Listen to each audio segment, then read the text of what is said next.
Vous êtes le patron régional d'Oseo. On est la 3e région de France sur les aides Oseo, c'est ça? Oui, on considère qu'on fait partie. Il y a 2 grandes régions, vous le savez, en France, Île-de-France, Rhône-Alpes, qui sont un petit peu au-dessus du lot en termes d'innovation. Et on fait partie des 3 régions qui sont juste derrière, D'accord, le peloton de tête là. qui se concurrencent là et qui sont vraiment très bien positionnés, effectivement. Oui. Sur le champ de l'innovation, vous avez des choses sur à le champ de préciser? l'innovation, tout d'abord, je dirais que je suis très bien positionné parce que être entre un dirigeant d'entreprise PME dynamique et un patron de pôle de compétitivité, voilà, là moi je suis vraiment au cœur de l'innovation telle que le perçoit Oseo, c'est-à-dire favoriser ce travail en réseau qui a été souligné tout à l'heure par M. Vasseur. Donc indispensable, on est là pour favoriser le travail en réseau et on est là aussi pour donner du concret. C'est-à-dire qu'il y a ce travail en réseau, il y a essayer de faire un maillage du territoire et aussi que tout ça se traduise concrètement, autant que se faire se peut, par du financement de projet. C'est notre mission à nous. On est dans la partie financement, bien entendu. Et donc, c'est sur cette partie-là que nous intervenons. Et nous sommes, je pense, assez bien référencés pour la partie financement de l'innovation, notamment technologique, telle qu'on en parlait et vous me disiez que les entreprises frappent à notre porte. Nous, on peut aller, c'est notre boulot, aller chez eux pour bosser avec eux. On est extrêmement preneurs. Nous sommes organisés un petit peu à l'image des pôles. Nous avons des chargés d'affaires. Nous avons 6 chargés d'affaires qui vont sur le terrain, qui vont voir les entrepreneurs, qui sont spécialisés par secteur d'activité, je dirais un petit peu à l'image des 7 pôles de compétitivité qu'on connaît dans la région. On a donc des chargés d'affaires qui techniquement connaissent bien ce dont ils parlent, qui vont voir les dirigeants, qui vont voir leurs salariés et qui vont qualifier l'aspect innovant des projets. Et il y a beaucoup plus de projets innovants que les entrepreneurs ne le pensent eux-mêmes. Souvent, ils ne se considèrent pas comme éligibles, entre guillemets, à ce type de soutien qui vont être des soutiens d'argent public, bien entendu. Et donc, il y a beaucoup plus d'entreprises qui sont finalement éligibles que celles qui l'imaginent. Donc Oseo est une bonne porte à ouvrir pour absolument. ausculter les capacités innovantes de mon entreprise. On est absolument vraiment preneur de toutes circonstances qui nous permettent d'être en contact le plus souvent avec les entrepreneurs. Aujourd'hui, voilà, nous avons nos chargés d'affaires à l'étage au-dessus, par exemple, qui enchaînent toutes les demi-heures des rendez-vous avec des entrepreneurs. Ouais, très bien. Alors, Bertrand Fontaine, on parle là d'innovation qui va au-delà de la R&D, de l'innovation non technologique, qu'elle soit d'usage, organisationnelle, et vous avez une nouvelle réponse pour accompagner cette innovation technologique. C'est quoi? À quoi ça sert? Alors, effectivement, en 2010, en fait, avec notre partenaire, en l'occurrence le Conseil régional, nous avons bâti en Nord-Pas-de-Calais une solution tout à fait innovante dans le domaine de l'innovation, ce qui est déjà pas mal. Eux aussi, ils doivent innover. Et en fait, c'est un sujet qui est vraiment qui nous passionne. Ça va revenir à répondre à tout ce qui a été dit précédemment, à essayer d'ouvrir le champ de l'innovation. Et cette ouverture se fait sur la partie innovation non technologique. Nous avons donc lancé un produit début d'année, précisément en mars, et qui a déjà trouvé 18 preneurs. Donc il y a 18 accords ont été 18 entreprises qui ont bénéficié d'accords. Et on pense qu'on pourrait être assez rapidement sur une volumétrie de l'ordre de 50 entreprises par an qui pourraient en bénéficier. Et il s'agit donc d'un prêt participatif de développement innovation non technologique. Alors c'est un peu barbare comme nom, mais ça dit bien ce que ça veut dire.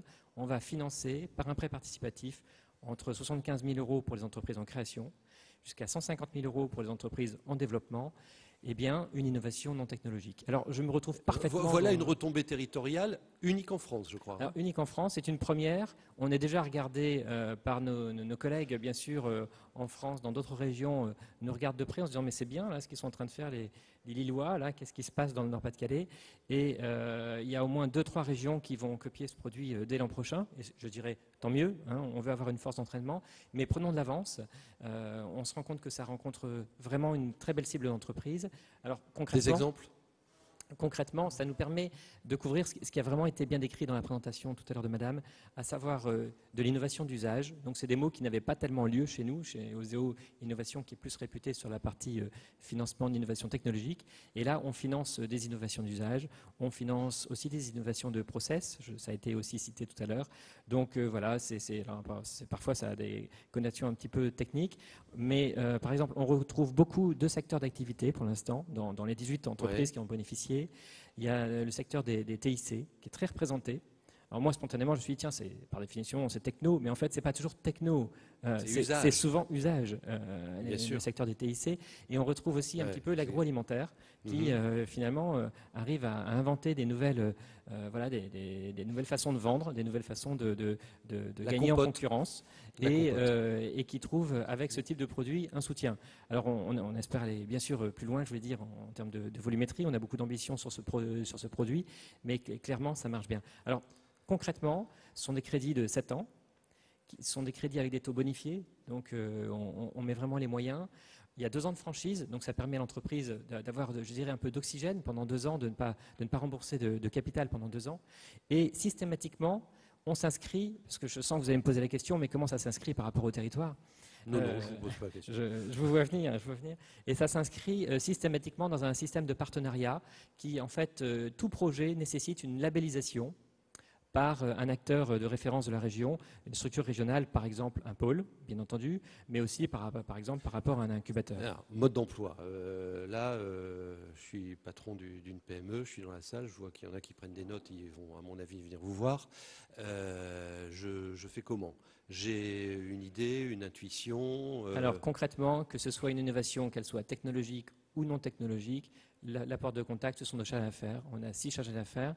Il y a Mathieu Defresne qui est le délégué, donc qui pilote tout le monde. Donc vous prenez un contact soit avec les chargés d'affaires, soit avec Mathieu Defresne, et on vous renseignera tout de suite. On vous reçoit, il n'y a pas de souci pour recevoir, pour qualifier, pour vous aider, parce que c'est pas facile de s'y retrouver, pour qualifier finalement cette innovation et vous dire si c'est éligible. Et je préciserai juste une chose qui nous a aussi beaucoup intéressé, c'est un produit qui peut bénéficier d'un accompagnement bancaire, mais aussi peut ne pas en bénéficier. C'est-à-dire qu'on le fait aussi bien qu'il y ait ou pas un financement bancaire à côté. Très et important. Ça, c'est pas neutre. Vous balancez ça à la fin, là, mais c'est important. C'est pas rien, parce qu'on est pour, on va dire, 70% des entreprises très jeunes, qui ont moins de 3 ans, donc en création. Et pour ces entreprises, être financées par une banque, c'est pas facile, on le sait. Alors ce que nous faisons, c'est qu'en parallèle, si une banque est d'accord pour suivre ce projet, on couvre son risque à 70% avec de la garantie. Donc vous voyez, on a vraiment un dispositif qui est complet. Et je dirais qu'on a eu une bonne surprise, c'est qu'il y a eu 5 projets sur les 18 qui ont bénéficié d'accompagnement bancaire. Cet accompagnement est né de notre produit. Les banques ayant dit finalement, si Oseo est d'accord pour y aller en trésorerie avec ce produit, on y va aussi. Très bien.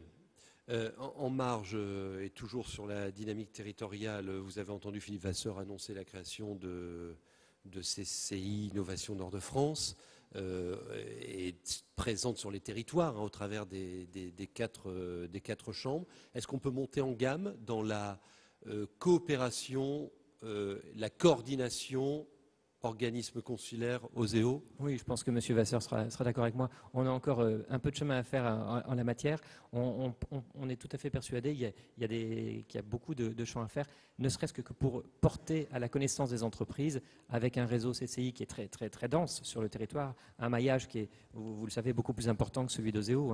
Oseo, je vous le disais, 6 chargés d'affaires, je ne sais pas combien de personnes représentent les CCI sur le territoire, mais bien entendu, c'est beaucoup plus. Et donc, voilà, porter à la connaissance des entrepreneurs l'existence de produits en la matière, de produits régionaux. Bien sûr, ce sont des choses sur lesquelles on souhaite travailler avec les CCI et qui se font d'ailleurs de plus en plus, ne serait-ce qu'avec Objectif PME, qui va dans ce sens. Très bien. Merci. Christian Sergerat, pardon. On va faire tout de suite un truc. Alors, vous êtes à la tête, vous êtes président du Presse Lille Nord-de-France. Je suis allé sur votre site.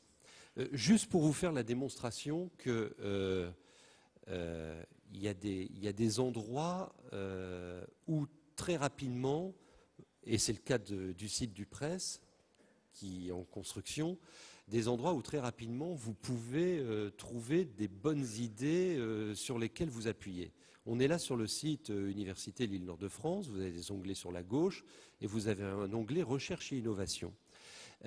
Et dans Recherche et Innovation, vous avez les axes de recherche prioritaires. Je clique dessus et je tombe sur une liste qui, j'espère, va s'afficher. On a l'air con, hein. Elle ne s'affiche pas, super. Mais elle va arriver. Je découvre en 3 clics la quinzaine de sujets de recherche prioritaires que vous développez dans vos labos. Et il y en a pour tous les goûts, hein, dans le domaine de la santé. Ah, le voilà.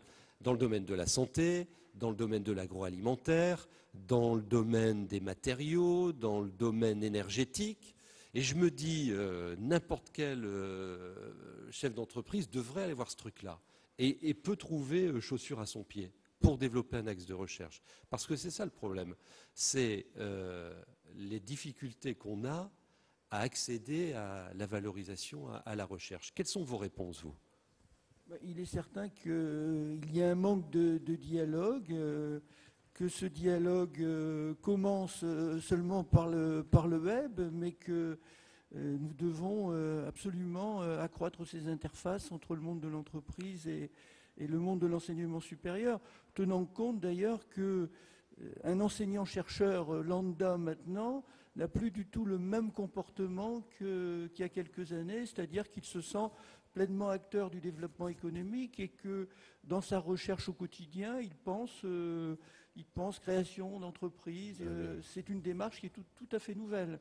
Et ça, c'est la dynamique territoriale qui y a aidé. C'est-à-dire, Oui, votre chercheur, il n'est plus dans son labo, il a un environnement économique, et c'est bien pour lui, avec lui qu'il travaille. Hein ? Oui, il y a une sensibilisation qui s'est faite depuis quelques années. Hein. Les choses se sont accélérées, heureusement, je dirais. Et donc maintenant, il y a ce comportement différent. Et il y a aussi ce comportement différent, je pensais à ça tout à l'heure quand on parlait d'innovation d'usage. Je vais vous donner un simple exemple. En chimie médicamenteuse, le chercheur crée une nouvelle molécule. On est vraiment là dans l'invention, on n'est pas dans l'innovation. Mais un sujet qui est bien symbolique du changement de comportement, c'est qu'à partir de la connaissance du génome humain, on peut multiplier un tas de modèles de récepteurs. Eh bien, il y a au moins un laboratoire important chez nous qui travaille sur la connaissance de nouvelles actions médicamenteuses sur des médicaments déjà connus. Tous les médicaments connus ont malheureusement des actions secondaires, et en repassant tous ces médicaments connus pour une indication donnée, eh bien vous retrouvez de nouvelles indications. Donc on est là dans une démarche qui n'est plus de la création de molécules, mais dans de l'élargissement. Et là, je pense qu'on est dans la véritable innovation d'usage ou incrémentale, comme vous le disiez, madame. Alors, le nœud gordien, c'est donc développer, consolider les interfaces, entreprises, univers de la recherche. Quel est le mode d'emploi ? Mais le mode d'emploi, bien entendu, l'enseignement supérieur, sa mission cardinale, en plus de la recherche, son autre mission cardinale, c'est la formation. En matière de formation, il faut que nous soyons beaucoup plus proches du monde de l'entreprise. Nous sommes dans l'obligation de fournir des stages à nos étudiants, des stages de master en particulier, où l'étudiant est suffisamment dégrossi pour apporter quelque chose au PME. Il est certain que dans la préparation des stages de master, il faudrait un dialogue dès le début de l'année ou peut-être avant le démarrage de l'année académique pour que des contacts puissent être pris avec les entreprises et qu'on fasse des choix dans les différents secteurs. On prépare ces stages et on apporte véritablement, l'enseignement supérieur apportera quelque chose annuellement sur des sujets nouveaux au monde de l'entreprise. Vous faites ce genre de choses, Jean-Marie Delbecq, avec le partenaire universitaire ? Prenez le micro. On n'a pas d'action particulièrement sur ce sujet-là autant qu'Ubitrans, mais avec mon autre casquette ArcelorMittal, j'ai des stagiaires tous les ans avec lesquels j'essaye en même temps que le stage de développer une relation justement sur l'innovation avec l'école ou l'université qui fournit le stagiaire. Donc ce n'est pas une relation simplement ponctuelle, c'est une relation qui ensuite se développe dans la durée. Les établissements d'enseignement supérieur, universités et écoles confondus, possèdent aussi des plateformes technologiques high-tech qui ne sont pas assez utilisées par les PME ou les entreprises de manière générale. Donc nous faisons sûrement l'erreur de ne pas communiquer sur le sujet. Et donc sur le site du Presse, on retrouvera bientôt toutes ces plateformes technologiques à disposition. Et vous voyez, il y a une richesse là qui n'est pas utilisée par les uns et par les autres.